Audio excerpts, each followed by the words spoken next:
বুকে পাওয়া সবচেয়ে মিষ্টি সমুদ্র কস্তুরী। তারপর তাকে ঊর্ধ্ব আসমানের দিকে নিয়ে যাওয়া হয়। তারা যখনই কোনো ফেরেশতার দলকে অতিক্রম করে, সেই ফেরেশতারা জিজ্ঞেস করে, এই পরিশুদ্ধ আত্মা কে?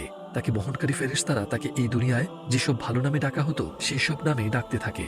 যখন তারা আসমানে পৌঁছায়, তখন সকল আসমানের দরজা তাদের জন্য খুলে দেওয়া হয়। প্রতি দরজায় ফেরেশতারা তার রূহকে সম্ভাষণ জানায়। তারপরে আল্লাহ বলেন, এ বান্দার আমলনামা সৎকর্মশীলদের স্থান লিখে রাখো আর রূহকে জমিনে পাঠিয়ে দাও। আমি তাদেরকে মাটি হতে সৃষ্টি করেছি আর মাটিতেই তাদেরকে ফেরত পাঠাবো, আর এই মাটি হতেই আমি তাদেরকে আবার উঠাবো।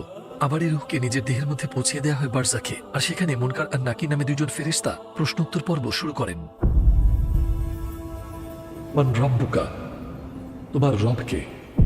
আমার রব আল্লাহ, জীবিত থাকতে আমি যার ইবাদত করতাম। তোমার দিন কি? আমার দিন ইসলাম। এই মানুষটিকে যাকে তোমাদের মধ্যে প্রেরণ করা হয়েছিল, তিনি আল্লাহর রাসূল মুহাম্মদ সাল্লাল্লাহু আলাইহি ওয়াসাল্লাম। এভাবেই একজন সত্যিকার ঈমানদার সব প্রশ্নের সব সঠিক জবাব দেবেন। একজন ঈমানদারের জীবনের সকল নামাজ, সকল ভালো কাজ তাকে তার কবরে সঙ্গ দিতে আসে।